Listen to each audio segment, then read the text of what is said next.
आज हम फार्माकोग्नोसी का एक इम्पॉर्टेंट टॉपिक डिस्कस करेंगे, हर्बल कॉस्मेटिक्स। आपने फार्माकोग्नोसी का सिलेबस देखा होगा। उसमें आपका 11th यूनिट है। ठीक है। तो 11th और 10th यूनिट आज हम इस लेक्चर में कवर करेंगे। इंट्रोडक्शन टू हर्बल कॉस्मेटिक्स, ये आपका यूनिट नंबर 10 है। और यूनिट नंबर 11 है आपका हर्बल। हमें हर्बल कॉस्मेटिक्स के बारे में पढ़ना है, ऐसे इंग्रेडिएंट्स के बारे में, ऐसे कॉन्स्टिट्यूएंट्स के बारे में जो कॉस्मेटिक इंडस्ट्री यूज करती है। कुछ cosmetic industry plant based products बनाती है, तो वो अपने प्रोडक्ट्स में जिन इंग्रेडिएंट्स को ऐड करती है, जिन कॉन्स्टिट्यूएंट को ऐड करती है, उनकी हमको स्टडी करना है। हर्बल जो वर्ड है, ये हर्ब से आया है। हर्ब मतलब होता है प्लांट बेस्ड। प्लांट से हमें सीड्स मिलते हैं, लीव्स मिलती है, फ्लावर्स मिलते हैं। Plant rich source of drug है। मेजॉरिटी ऑफ ड्रग्स हमें प्लांट सोर्सेज से मिलते हैं। ड्रग्स वो है जो डिजीज के ट्रीटमेंट में यूज होते हैं। कॉस्मेटिक्स वो है जो ह्यूमन बींग्स के एलिगेंस को बढ़ाते हैं, अपीयरेंस को बढ़ाते हैं। जैसे हम डिओड्रेंट्स यूज करते हैं तो हमारे बॉडी से एक गुड स्मेल आती है, तो ये आपका कॉस्मेटिक में आएगा। जैसे हेयर प्रोडक्ट्स होते हैं, हेयर प्रोडक्ट्स में आपका शैम्पू आता है, हेयर कंडीशनर आता है, हेयर ऑयल्स आते हैं, हेयर केयर प्रोडक्ट्स। किसी को यदि हेयर में कलर करना है, ठीक है, तो इस टाइप के प्रोडक्ट्स आते हैं। फिर हेयर से आप थोड़ा नीचे फेस पे आ जाओ, तो फेस पे आप कोल्ड क्रीम अप्लाई करते हो। जैसे अभी विंटर सीजन आ गया है ना, तो आप मॉइस्चराइजर्स लगाओगे, क्रीम्स यूज करोगे। वेनिशिंग क्रीम है, कोल्ड क्रीम है, नाइट क्रीम है, डिफरेंट डिफरेंट इमल्शन के फॉर्म में। और ऑयल बेस्ड क्रीम आती है, वाटर बेस्ड क्रीम आती है। तो डिफरेंट डिफरेंट क्रीम्स मार्केट में अवेलेबल है, जो कि हम हमारे फेस पर अप्लाई करते हैं। ड्रग एंड कॉस्मेटिक एक्ट आया था 1940 में। उसके हिसाब से कॉस्मेटिक्स की डेफिनेशन क्या होती है? ऐसे सब्सटेंसेस जो हमारे स्किन पे या तो रगड़े जाए, या तो छिड़के जाए, या बॉडी के किसी पार्ट पर, ठीक है, या अप्लाई किए जाए, लगाए जाए, जिससे हमारी खूबसूरती बढ़े, उनको हम कॉस्मेटिक्स कहते हैं। ठीक है। तो श्रृंगार करने के लिए जब एक दुल्हन तैयार होती है, तो वो आईलाइनर यूज करती है, मस्कारा यूज करती है, लिपस्टिक लगाती है, फुल मेकअप करती है ना। फेस पाउडर लगाएगी, है ना, टेल्कम पाउडर लगा सकती है। बहुत सारे ऑप्शन है। तो जितना वो श्रृंगार करती है, वो सब किस में आएगा? कॉस्मेटिक्स में आएगा। ठीक है। आंखों में काजल लगाया जाता है, जिससे आंखों की खूबसूरती भी बढ़े और आंखों में कोई कचरा भी ना जाए। यदि कोई डस्ट है, डस्ट पार्टिकल है, तो वो काजल में वहीं पर स्टिक होके फंस जाएगा, और वो आंखों को डैमेज नहीं कर पाएगा। तो कॉस्मेटिक कहीं ना कहीं हमें प्रोटेक्शन भी प्रोवाइड करते हैं। और बहुत सारी ऐसी डर्मेटोलॉजिकल प्रॉब्लम्स है जिनसे हमें बचाते हैं। ठीक है। जैसे ठंड के दिनों में यदि हम मॉइस्चराइजर यूज ना करें नहाने के बाद, तो हमारी स्किन जो है उसका टेक्सचर काफी रफ हो जाएगा, और उस रफनेस की वजह से हमारी स्किन खराब होने लगेगी, है ना। हमारे होंठ फटने लगेंगे यदि हम होंठ पे लिप बाम ना लगाएं, है ना। हमारी एड़ियां फटने लगेगी, एंकल्स में क्रैक्स आने लगेंगे। ठीक है। तो ये सब हमारी खूबसूरती को खराब करेंगे। तो हर वो प्रोडक्ट जो हमारी खूबसूरती को बढ़ाने के लिए हम यूज करते हैं, उसको हम कॉस्मेटिक्स कहते हैं। ठीक है। और कॉस्मेटिक इंडस्ट्री भी दो टाइप की होती है। एक तो आपकी एलोपैथिक प्रोडक्ट्स बनाती है, और दूसरा आपके प्लांट बेस्ड प्रोडक्ट बनाती है। जैसे हिमालय, हिमालय की क्रीम्स आती है ना। बहुत सारी आयुर्वेदिक कंपनीज है, जैसे पतंजलि, पतंजलि भी अब कॉस्मेटिक्स बनाने लगी है। ठीक है। आपका हिमालय है, और बहुत सारी कंपनियां है, हर्बल लाइफ है, जो अब कॉस्मेटिक्स बनाने लगी है। इमामी बहुत ज्यादा फेमस है। पहले हिमानी नाम था, फिर बाद में चेंज होके इमामी हो गया। तो इमामी की भी क्रीम्स आती हैं, है ना। तो ये सब कॉस्मेटिक इंडस्ट्रीज हैं। ये फैक्ट्री कॉस्मेटिक्स का प्रोडक्शन करती है। ठीक है। नेल केयर प्रोडक्ट्स भी आते हैं, जैसे नेल पॉलिश, तो ये भी कॉस्मेटिक में आएगा। हमारे नेल्स को अट्रैक्टिव बनाते हैं। ठीक है। इसमें कलरिंग एजेंट यूज होते हैं। ठीक है। और जैसे नेल पॉलिश भी आता है, नेल पॉलिश के साथ साथ जो नेल पॉलिश रिमूवर आता है ना, नेल क्लेंजर, वो भी कॉस्मेटिक इंडस्ट्री ही बनाती है। ठीक है। जैसे आपका, हम लोग हेयर के लिए हिना यूज करते हैं, आंवला यूज करते हैं, भृंगराज यूज करते हैं। भृंगराज ऑयल आता है, कोकोनट ऑयल हम बालों में अप्लाई करते हैं, जिससे हमारे बालों बालों को एक शाइन मिल जाता है। ठीक है। जैसे नहाने के बाद तेल ना लगाए तो बाल भूरे भूरे से लगेंगे। है ना, काफी मतलब बेकार से लगते हैं। तो उसमें थोड़ा सा शाइन आ जाता है ऑयल अप्लाई करने से। सेश में ऑयल आता है। तो मार्केट में बहुत सारे ऑयल्स अवेलेबल है, ठीक है, जो हमारे बालों की केयर करते हैं। तो तीन टाइप के कॉस्मेटिक प्रोडक्ट्स होते हैं बेटा, एक होता है स्किन केयर, एक होता है हेयर केयर, और एक अदर्स। तो स्किन केयर में आता है आपका स्किन क्लींजर। यदि आपने देखा होगा, जब भी हम स्किन पे कोई कॉस्मेटिक अप्लाई करते हैं तो सबसे पहले हम स्किन को साफ करते हैं, ठीक है। तो साफ करने के लिए हम स्किन क्लेंजर का यूज करते हैं, जो स्किन की क्लीनिंग करेगा, स्किन के पोर्स को खोलेगा, ठीक है। हमारे बॉडी में कंपेरेटिवली हमारे जो फेस की स्किन होती है वो थिन होती है, ठीक है, उसको केयर की ज्यादा जरूरत पड़ती है ना। तो स्किन को क्लीन करने वाले प्रोडक्ट को हम स्किन क्लेंजर कहते हैं, ठीक है। फिर जो स्किन को मॉइस्चराइज करे हम उसको मॉइस्चराइजर कहते हैं। मॉइस्चराइजर के लिए आप कोई भी ऑयल यूज कर सकते हो, एलोवेरा जेल लगा सकते हो। एलोवेरा भी हमारे सिलेबस में हमको पढ़ना है, ठीक है। एलोवेरा का एक्टिव केमिकल कॉन्स्टिट्यूएंट होता है एलोइन, ठीक है, अल्फा एलोइन और आइसो बार्बेलोइन। तो ये एलोवेरा के एक्टिव केमिकल प्रिंसिपल है, जो कि एलोवेरा एलोवेरा में इफेक्ट पैदा करते हैं, ठीक है। तो हम कुगनोसी में ये पढ़ते हैं जितने भी जैसे हमारे ड्रग्स हैं, ये इनका बायोलॉजिकल सोर्स क्या है, इनका कल्टीवेशन कलेक्शन कैसे होता है, फॉर्मुलेशन को कैसे प्रिपेयर किया जाता है, वो फॉर्मुलेशन में जो ड्रग्स डाले जा रहे हैं, जैसे ड्रग्स कह रहा हूँ, कॉस्मेटिक्स ऐड किए जा रहे हैं, तो वो कैसे प्रिपेयर किए जाते हैं, उनका प्यूरिफिकेशन कैसे होता है, उनका क्वालिटी कंट्रोल कैसे होता है, वो किस फैमिली से बिलोंग करता है। तो ये सारी इंफॉर्मेशन हमें कोग्नोसी में पढ़नी होती है। इसमें कुछ नरिशर्स भी आते हैं, जैसे स्किन पे यूज करने के लिए आपने सीरम्स यूज किए होंगे, है ना, स्किन सीरम्स। तो ये स्किन को नरिश करने का काम करते हैं, ठीक है। एंटीसेप्टिक्स भी आते हैं, यदि स्किन पे कील मुहासे हैं या हमारे स्किन पे कोई इन्फेक्शन हो गया है, तो उसके लिए हम स्किन पे एंटीसेप्टिक्स भी यूज करते हैं। बेटनोवेट क्रीम आपने यूज की होगी, है ना। तो इस टाइप के प्रोडक्ट्स भी आते हैं। सूदिंग एजेंट वो होते हैं जो स्किन पे हमें ठंडक का एहसास कराते हैं, है ना, सूदिंग इफेक्ट देते हैं। और कुछ ऐसे होते हैं जो हमें सनबर्न से बचाते हैं, है ना, जैसे आपने देखा होगा कैमोमाइल यूज होता है, ठीक है, लोशंस में। जब हम जैसे बाहर जाते हैं तो यूवी रेज जो है हमारी स्किन को रैप्चर कर सकती है, हमारी स्किन को डैमेज कर सकती है, स्किन कैंसर भी हो सकता है।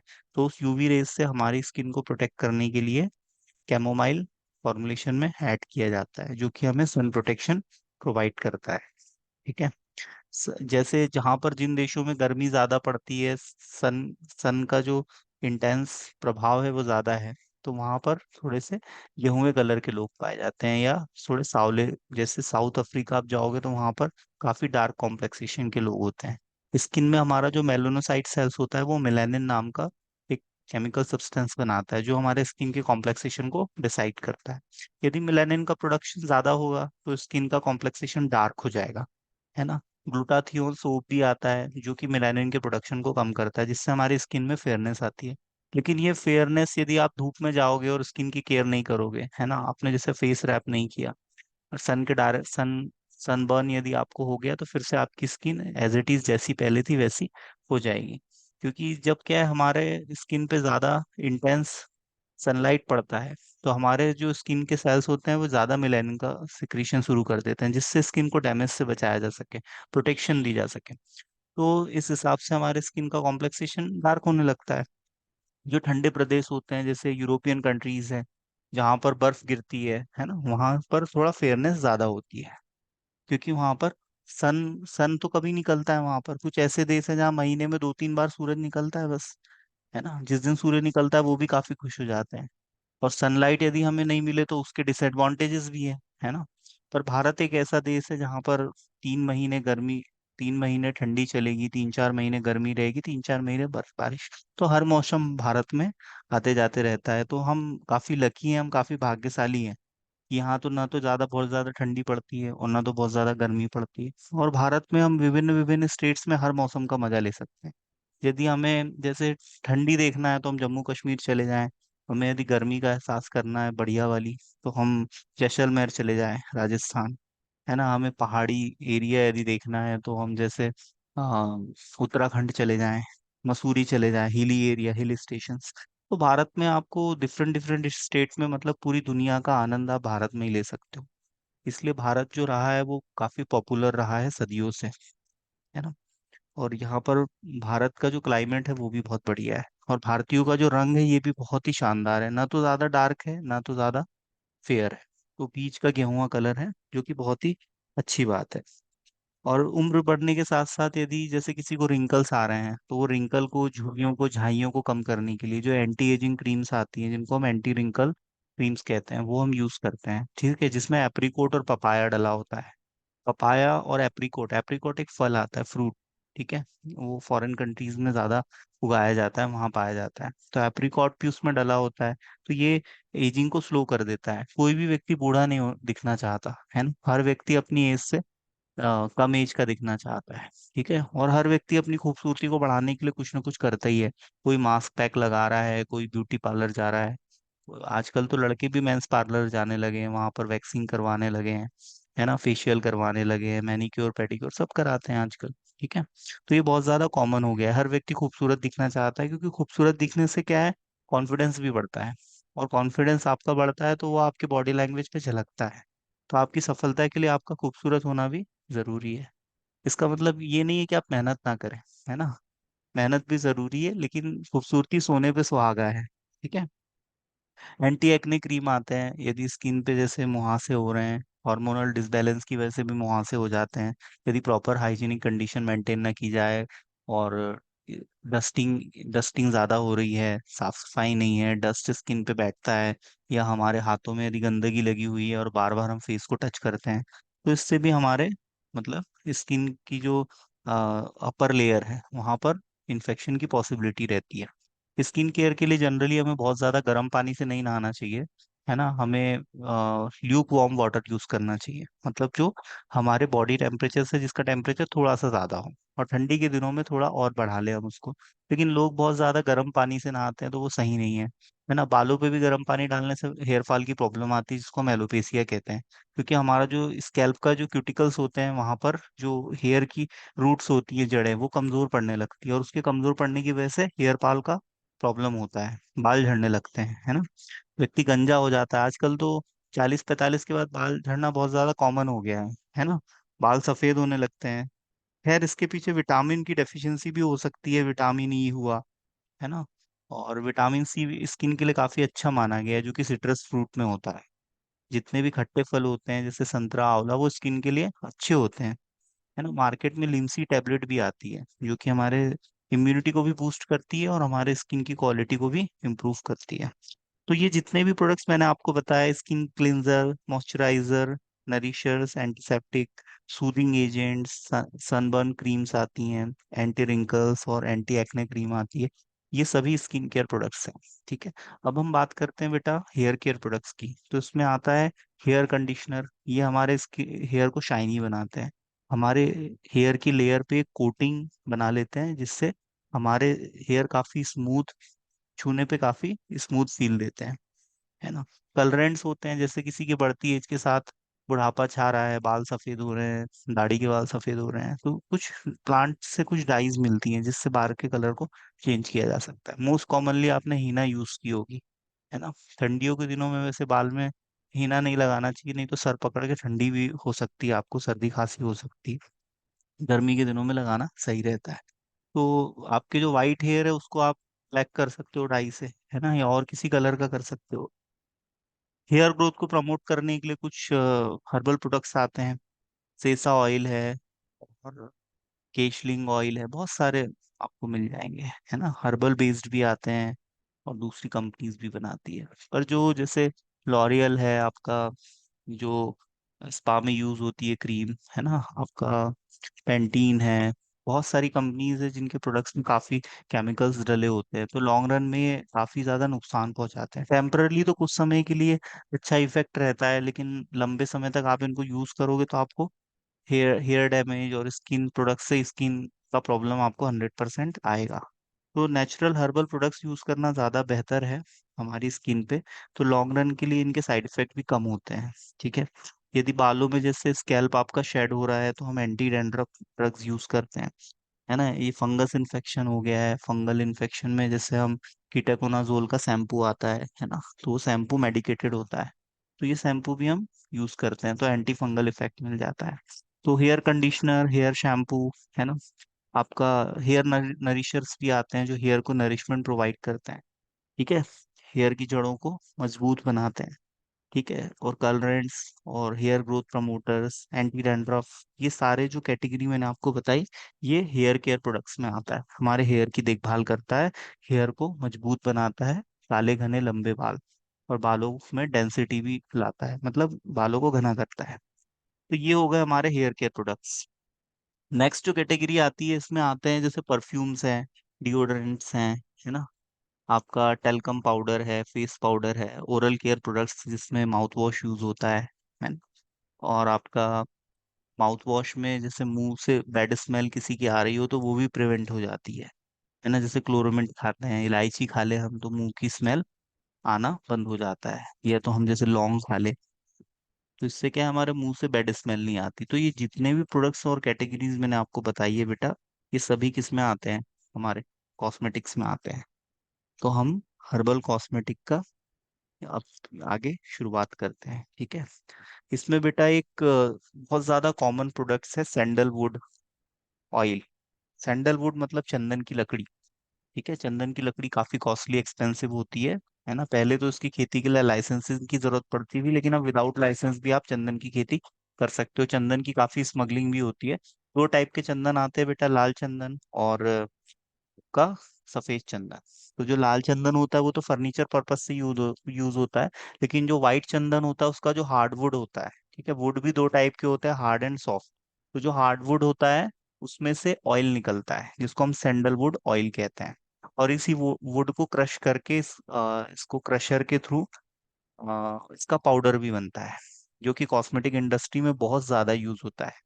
स्किन की बहुत सारी प्रॉब्लम हम चंदन से सॉल्व कर सकते हैं। चंदन परफ्यूम इंडस्ट्री भी यूज करती है, क्योंकि इसमें एक नाइस फ्रेग्रेंस होती है, और इसकी फ्रेग्रेंस जो होती है वो हमें एक सूदिंग इफेक्ट देती है। तो एनजाइटी के ट्रीटमेंट में एरोमा थेरेपी में भी यूज की जाती है।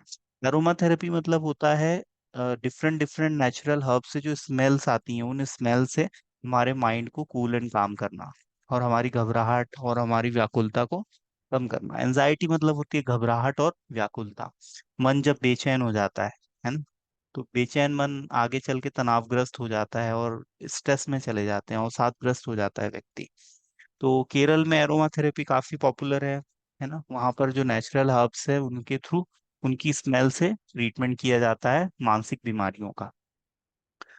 और जो परफ्यूम इंडस्ट्री रहती है वो उसकी फ्रेग्रेंस ऐड करती है अपने परफ्यूम में, है ना। सैंडलवुड के आपको परफ्यूम्स मिल जाएंगे मार्केट में, है ना। स्किन पे ग्लोई वाइटनिंग इफेक्ट आता है चंदन का, है ना। चंदन हमें गोरा बनाता है नेचुरली। मतलब हमारे वैसे तो कोई गोरा नहीं हो सकता, लेकिन स्किन पे एक कांति आ सकती है, एक चमक आ सकती है, और एक आध शेड दो शेड तक हमारी स्किन थोड़ी सी फेयर हो सकती है। बाकी हमारा जो नेचुरल कॉम्प्लेक्सेशन है हमारे जीन के हिसाब से, तो एकदम उसमें ड्रास्टिक चेंज नहीं आ सकता, और आना भी नहीं चाहिए, है ना। चेहरे पे आपके चमक होनी चाहिए, चेहरा आपका साफ होना चाहिए, कोई फिंसी नहीं होनी चाहिए, कोई दाग चाहिए। तो ऐसे चेहरे जनरली काफी खूबसूरत होते हैं। तो यही हमारा पर्पस होना चाहिए। ज्यादा फेयर स्किन भी उतनी अट्रैक्टिव नहीं होती है, पर भारत में ऐसा मिथ है कि भाई जितनी स्किन फेयर उतना सामने वाला खूबसूरत। ऐसा नहीं है। आपके नाक नक्स अच्छे होने चाहिए, आंखें, आपके आंखों की बनावट, है ना, आपके नाक की बनावट, है ना, आपके होंठ, आपके गाल, है ना, ये सारी चीजों को ओवरऑल मतलब इनका शेप एंड साइज अच्छा होना चाहिए। आपकी स्किन जैसे अनइवन टोन नहीं होना चाहिए, है ना। तो आपकी ब्यूटी इनहेंस हो जाती है। सोप में भी ऐड किया जाता है। कुछ कंपनियां फैक्ट्री में साबुन बनाती है जिसमें वो चंदन ऐड करती है ना। कुछ कंपनियां तो कस्टमर्स को उल्लू बनाती है ना। चंदन का लकड़ी दिखा देगी साबुन के रैपर पे, उसके लेबल पे, और अंदर चंदन बहुत कम रहता है, ना के बराबर। पर व्यक्ति वो चंदन की लकड़ी देख के साबुन खरीद लेता है चाव से, कि साहब नहाऊंगा तो गोरा हो जाऊंगा, लेकिन ऐसा होता नहीं है। तो कंपनियों के झांसे में आप कभी ना आए। कंपनियां बहुत झांसा देती है, जैसे माजा। माजा में आम होता है क्या? नहीं होता कंपनी, लेकिन आपको ताजे आम का मजा मजा बोलती है ऐड में, और ताजा आम भी दिखाती है, और उसके रैपर पे एक मस्त सा पीला पका आम रहता है, लेकिन उसमें आम होता नहीं, आम का फ्लेवर डाला होता है, वो हमारे किसी काम का नहीं है। तो ऐसी कंपनियों के झांसे में आप बिल्कुल भी ना आए, है ना। बॉडी की मसाज के लिए यूज किया जाता है ना। बॉडी की जो हम यदि मसाज करना चाहे तो इससे हमारे मसल्स रिलैक्स हो जाते हैं। फिजियोथेरेपी में भी ये यूज होता है। फिजियोथेरेपी में जैसे कोई बॉडी पार्ट है उसमें यदि मसाज करना है तो ऑयलिंग के लिए चंदन का ऑयल यूज होता है। ठीक है। ये हमारी स्लीप की क्वालिटी को भी इम्प्रूव करता है। चंदन की जो फ्रेग्रेंस है ये हमारी स्लीप क्वालिटी को बढ़ाती है। तो इंसोम्निया के ट्रीटमेंट में यूज होता है यदि किसी को नींद ना आ रही हो, है ना। और जैसे किसी को दो मुंह है, बाल की प्रॉब्लम हो, है ना, या उसके हेयर रूखे रूखे से हो गए हो, तो उसमें भी चंदन का तेल यूज किया जा सकता है। हमारे स्किन टोन को इम्प्रूव करता है, हमारे स्किन में कसावट लाता है, रिंकल्स को कम करता है, पिंपल्स और एक्ने को प्रिवेंट करता है। एंटीसेप्टिक प्रॉपर्टी भी होती है। यदि स्किन में कहीं सूजन आ गई है तो वहां भी चंदन का तेल लगा सकते हैं। ठीक है। और इसको वैसे ओरली भी लेते हैं कुछ लोग, है ना। ओरली भी चंदन को यूज किया जा सकता है। ठीक है। खाया भी जा सकता है चंदन को, लेकिन ज्यादातर इसको अप्लाई किया जाता है। तो जैसे जो हाइपरप्लाजिया का प्रॉब्लम होता है, जैसे एक्सेस टिश्यू ग्रोथ हो रही है कहीं पर स्किन पे, तो वहां पर भी चंदन अप्लाई किया जा सकता है। टॉपिकल रूट से ज्यादा यूज किया जाता है in comparison of oral route. Topical route मतलब हमारी बॉडी में स्किन पे यूज करना, तो टॉपिकल यूज ज्यादा होता है इसका। टॉपिकल रूट ज्यादा प्रेफर किया जाता है।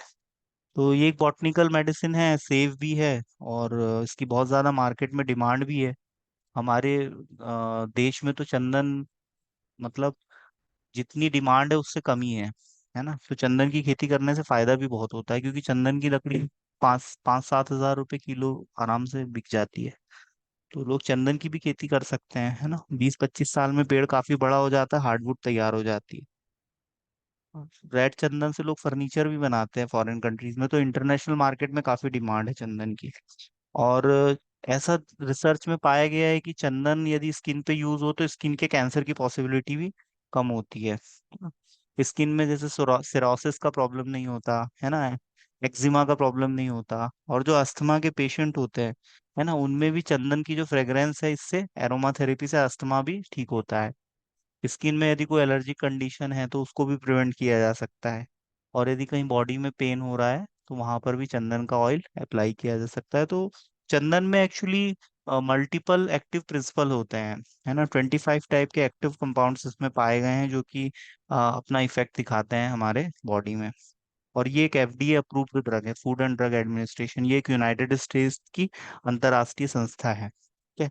तो उसने भी चंदन को अप्रूवल दे रखा है। कॉस्मेटिक इंडस्ट्रीज को बहुत ज्यादा यूज करती है। इसका बायोलॉजिकल सोर्स होता है सेंटेलम एल्बम। 2-3 प्रकार का चंदन होता है। और इसमें जो एक्टिव केमिकल प्रिंसिपल होता है वो होता है सेंटेलम अल्फा अल्फा ऑयल। ये इसका एक्टिव प्रिंसिपल होता है। ठीक है। तो ये रहा हमारे चंदन का डिस्क्रिप्शन, है ना। जैसे हम जब भी नहाते हैं तो हम क्लींजिंग के लिए नेचुरली क्या यूज कर सकते हैं। हमारे बड़े बुजुर्ग भी कहते थे दूधो नहाओ फूतो फलो। ऐसा नहीं कहते थे भाई डव से नहाओ, है ना, और आपका ईयर से नहाओ फूलो फलो। दूधो नहाओ क्यों कहते थे? क्योंकि दूध बहुत अच्छा क्लेंजर होता है। दूध से बढ़िया कुछ भी नहीं है यदि आप नहाना चाहो तो।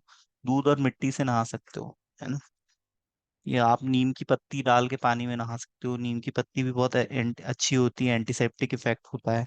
तो बेस्ट क्लेंजर होता है मिल्क, है ना। या आप सिट्रस फ्रूट फ्रूट के जो छिलके वो भी यूज कर सकते हो, है ना। जैसे संतरा है, नींबू है, इसका छिलका है, आप इसको सुखा लीजिए और सुखा के इसका पाउडर बना लीजिए। उसके पाउडर से आप स्क्रब करके भी अपनी स्किन को साफ कर सकते हो।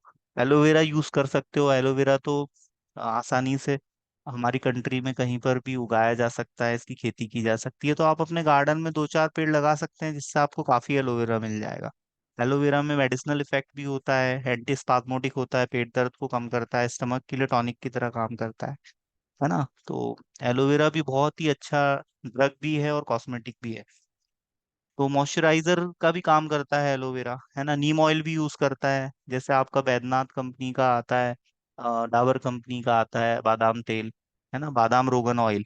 बहुत बढ़िया है। लोग इसको दूध में डाल के पीते भी हैं, 1 चम्मच। 1 चम्मच यदि दूध में डाल के पियोगे तो आपको नींद अच्छी आएगी। और आपकी memory, focus, attention power, grasping power, ये सब इंप्रूव होगा। आपकी स्मरण शक्ति, एकाग्रता शक्ति बहुत बढ़ जाएगी, है ना। आजकल लोग दारू पीते हैं, क्वार्टर आता है 200-300 रुपए का, है ना। 2 घंटे में पी के उसको बॉडी से निकाल देते हैं यूरिन के थ्रू। तो उससे बेटर है कि आप बादाम का तेल यूज करें, है ना। बादाम का तेल ब्रेन के लिए भी बहुत बढ़िया होता है। गुरबंदी बादाम आता है ना। गुरबंदी बादाम में जो कंटेंट होते हैं, एक्टिव प्रिंसिपल होते हैं, वो ज्यादा होते हैं, है ना। एक मामरा बादाम आता है। ठीक है, तो डिफरेंट डिफरेंट टाइप की इसकी प्रजातियां आती है ना। रोज वाटर भी बहुत बढ़िया है स्किन के लिए, अभी ठंडी आ गई है ना। पतंजलि का गुलाब जल आप यूज कर सकते हो। गुलाब जल गुलाब की पंखुड़ियों से निकलता है, ये भी हमारे स्किन को मॉइस्चराइज करता है। आप ग्लिसरीन में ऐड करके गुलाब जल के साथ लगा सकते हो, तो आपके स्किन मॉइस्चराइज रहेगी, है ना।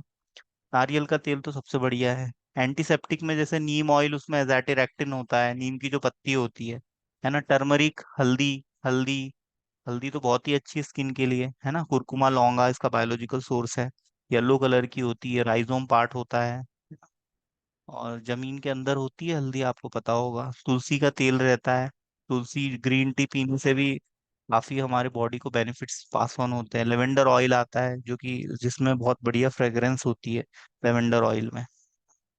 और आंवला तो बहुत ज्यादा यूज होता है, जिसको इंडियन गूसबेरी के नाम से जाना जाता है। तो ये सभी प्रोडक्ट बहुत ज्यादा कॉस्मेटिक में यूज किए जाते हैं। मंजिस्टा है ना। कॉस्मेटिक इंडस्ट्रीज इन प्रोडक्ट्स को काफी यूज करती है ना।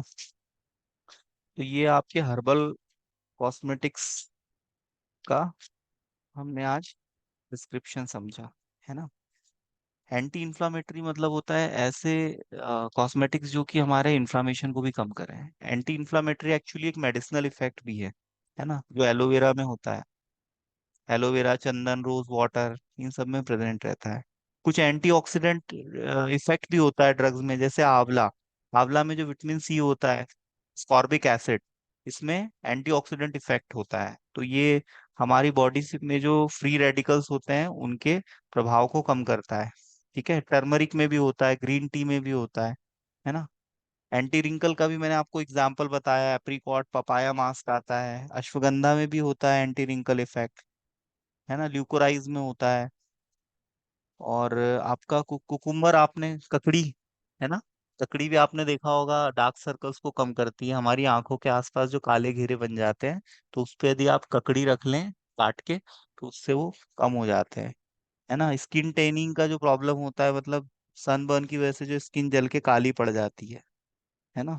ब्लीचिंग पाउडर आपने सुना होगा। ब्लीचिंग पाउडर, तो नेचुरली भी हम स्किन को ब्लीचिंग इफेक्ट देख सकते हैं टर्मरिक और एलोवेरा से, है ना। तो ये सभी चीजें हैं। कूलिंग कूलिंग इफेक्ट हमें नीम और रोज से मिल जाएगा, कुकुम्बर से, मेंथा से मिल जाएगा, है ना। ये सारी चीजें हमें कूलिंग इफेक्ट दे देगी, है ना। बालों पे हम एलोवेरा भी लगा सकते हैं, है ना। एलोवेरा से हमारे बालों को यदि हम साफ करें तो वो स्पा का काम करता है। हेयर टॉनिक्स में तो आपका बहुत सारी चीजें मैंने आपको बताई। तो यही सब है, आप इसको रिवाइज कीजिएगा, है ना। मैं आपको दिखा देता हूँ। देखिए यहाँ पर कुछ इमल्शंस है, जैसे कोल्ड क्रीम, वैनिशिंग क्रीम, आपका वैनिशिंग क्रीम है, लिक्विड क्रीम है, पाउडर्स हैं, फेस पाउडर है, टेल्कम पाउडर है, टूथ पाउडर है, केक्स फॉर्म में भी आता है। और कुछ हेयर ऑयल्स हैं, यूसिलेजेस हैं, हैंड लोशंस आते हैं, जेलीज आती हैं, और पेस्ट आते हैं, आयुर्वेदिक टूथपेस्ट भी आते हैं, डिओड्रेंट्स भी आते हैं जो कि प्लांट बेस्ड होते हैं, जो कि स्किन पे कोई साइड इफेक्ट भी नहीं देते। Soap, shampoo, shaving foam, shaving creams, toilet soap, है ना, सॉल्यूशंस, ये सब हर्बल प्रोडक्ट्स की मैं बात कर रहा हूँ, जो कंपनियां बनाती हैं।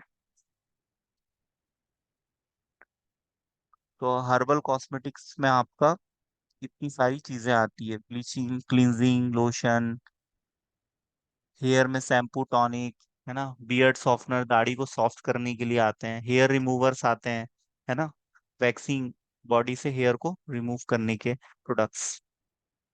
और इसमें नेल पॉलिशेस आती हैं, मैनिक्योर प्रिपरेशंस आती हैं, पैर और हाथ की सफाई के लिए, और टूथ पाउडर्स, डेंटिफिक्सेस, माउथ वॉशेस, ये सब इसमें आता है। आइडियल प्रॉपर्टी क्या होनी चाहिए कॉस्मेटिक्स की, हर्बल कॉस्मेटिक्स की, तो इसमें जैसे हम यदि हेयर हेयर प्रोडक्ट्स यूज कर रहे हैं, तो हमारे वो क्यूटिकल्स को डैमेज ना करे। ठीक है, प्रोटेक्ट द हेयर क्यूटिकल्स, और clean without stripping natural oil, मतलब हमारा जो स्किन पे एक नेचुरल ऑयल होता है उसको रिमूव ना करे, और नहीं तो उससे क्या है, बहुत ज्यादा ड्राइनेस आ जाती है, और किसी भी प्रकार के हमारे जो प्रोटीन्स होते हैं उनको लॉस ना करे, मॉइस्चर रिमूवल को प्रिवेंट करे और नरिश करे। ठीक है, इस टाइप की प्रॉपर्टीज में होनी चाहिए। स्मूथ, स्मूथ उसका फील आना चाहिए जब हम उसको स्किन पे अप्लाई करेंगे। Sandalwood oil, almond oil, almond मतलब बादाम, olive oil, lavender, rosemary oil, ये सभी कॉस्मेटिक इंडस्ट्री यूज करती है। कॉस्मेटिक की यहाँ पर डेफिनेशन दी हुई है, ऐसे सब्सटेंस जो कि हमारे अपीयरेंस को इम्प्रूव करते हैं, ठीक है, हमारी अट्रैक्टिवनेस को बढ़ाते हैं, हमें ब्यूटीफाई करते हैं, हमारी बॉडी को क्लीन करते हैं, साफ सफाई में यूज किए जाते हैं, उनको हम कॉस्मेटिक कहते हैं। हर्बल प्रोडक्ट्स बॉटनिकल प्रोडक्ट्स होते हैं, ठीक है, नॉन टॉक्सिक होना चाहिए, और इनका हमारी बॉडी पे कोई भी साइड इफेक्ट नहीं होना चाहिए। ये ड्रग एंड कॉस्मेटिक एक्ट के हिसाब से यहाँ डेफिनेशन दी हुई है कॉस्मेटिक्स की। ये हमारे स्किन, हेयर और माउथ, नेल और आई की क्लीनिंग के लिए यूज किए जाते हैं, और ब्यूटिफिकेशन के लिए। ये डिफरेंट इसकी कैटेगरी है, मॉइस्चराइजर, क्लेंजर और नरिशर्स।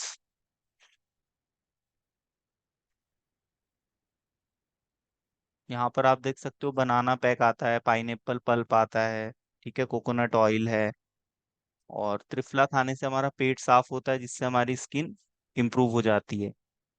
कुरकुमा लौंगा मतलब हल्दी होता है।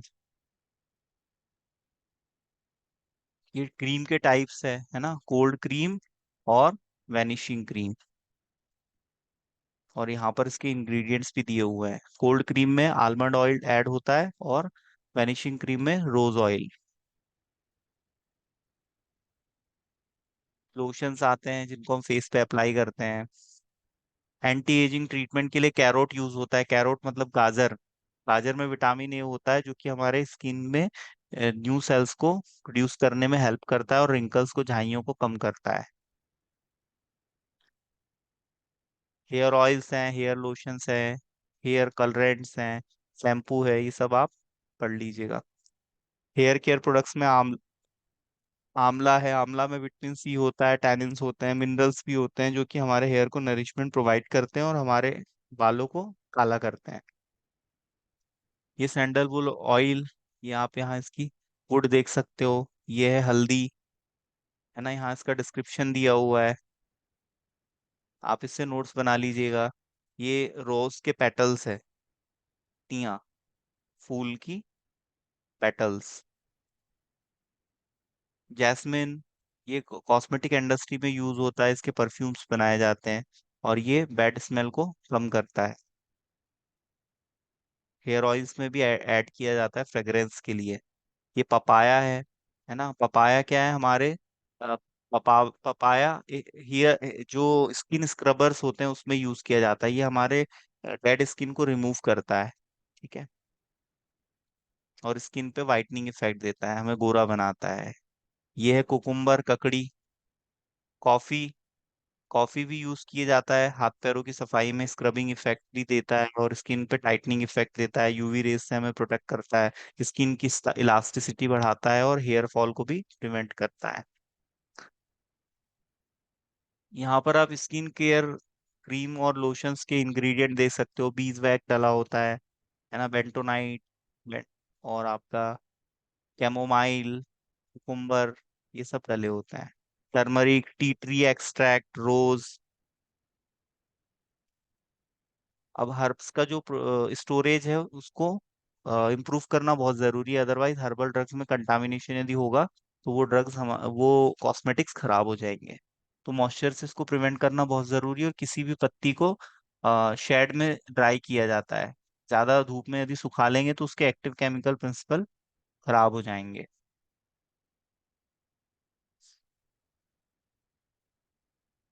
हर्बल एक्सपिएंट क्या होते हैं, जो हर्बल कॉस्मेटिक्स होते हैं उसमें जो एडिटिव्स ऐड किए जाते हैं जो फॉर्मुलेशन को सपोर्ट करते हैं उसको हम एक्सिपिएंट्स कहते हैं। कुछ हर्बल मेडिसिन भी होती हैं जो कि बीमारियों के इलाज में, बीमारी को जड़ से खत्म करने में, उसकी जांच में और लक्षणों को कम करने में यूज होती है, हर्बल फॉर्मुलेशंस। एलोवेरा काफी इंपॉर्टेंट है, इस पे शॉर्ट नोट लिखने के लिए आता है। ये हमें प्लांट के लीफ पार्ट से मिलता है। ठीक है। एलोए बार्बिडेंसिस नाम का जो प्लांट होता है, ये इसका बायोलॉजिकल सोर्स है। इसकी फैमिली है लिलिएसी। लिलिएसी में जो घास वाले पौधे हैं ना, घास टाइप के होते हैं, वो आते हैं इसमें। इसका एक्टिव प्रिंसिपल है एलोइन, बारबेलोइन, आइसोबारबेलोइन। इसमें रेजिन्स होता है, इमोडिन होता है, ये इसके एक्टिव प्रिंसिपल है। इसके यूजेस क्या है? एस्ट्रिंजेंट इफेक्ट देता है, मतलब प्रोटीन को प्रेसिपिटेट करेगा तो एंटी माइक्रोबियल इफेक्ट आ जाएगा। स्किन को सॉफ्ट करेगा, स्किन सॉफ्टनिंग इफेक्ट है, परगेटिव इफेक्ट है। पेट को साफ करता है, कॉन्स्टिपेशन के ट्रीटमेंट में यूज किया जाता है। एंथेल्मेंटिक्स होता है, मतलब बच्चों में जो पेट के कीड़म होते हैं ना, जैसे एल्बेंडाजोल ड्रग हमने पढ़ा था, आपका मेमेंडाजोल, तो ये ड्रग पेट के जो कीड़म होते हैं उनको मारने के काम आते हैं। तो वैसे ही इसका भी इफेक्ट होता है। और माउथ में यदि सोर हो जाए, यदि छाले हो जाए, तो उस पे भी एलोवेरा यूज किया जा सकता है, एलोवेरा जेल। अल्सर के मैनेजमेंट में यूज करता है, पेट में थोड़ा सा सूदिंग इफेक्ट देता है, डिस्कम्फर्ट को कम करता है, स्किन इरिटेशन को कम करता है। यदि बर्न है तो उस पे लगाया जा सकता है, फोड़े पे एलोवेरा जेल लगाया जा सकता है। एंटी डैंड्रफ प्रॉपर्टी होती है, डैंड्रफ को कम करता है, रूसी। और हेयर ग्रोथ को प्रमोट करता है, काले लंबे घने बाल इससे हमारे हो सकते हैं। मॉइस्चराइज करता है हमारी स्किन को। आपने देखा होगा Patanjali Baba Ramdev aloe vera gel, aloe vera की कॉन्टेक्चुअल फार्मिंग कराते हैं और फिर उससे जेल को एक्सट्रैक्ट करते हैं, और उसके पैकेजिंग के बाद मार्केट में बिकता है वो। एंटी फंगल इफेक्ट होता है ना। इसके जो मार्केटेड प्रोडक्ट है वो है ईवी केयर, हिमालय और कुमारी आशा। ये बैद्यनाथ का आता है। ये मार्केटेड प्रोडक्ट है। हमें जितने भी हमने अभी देखे इनके मार्केटेड प्रोडक्ट भी हमको पता होना चाहिए। तो ये आपका होमवर्क है कि आप इनके मार्केटेड प्रोडक्ट के नाम मुझे बताओगे अगली क्लास में। अब इसकी प्रिपरेशन कैसे की जाती है? कल्टीवेशन, कलेक्शन किया जाता है ना।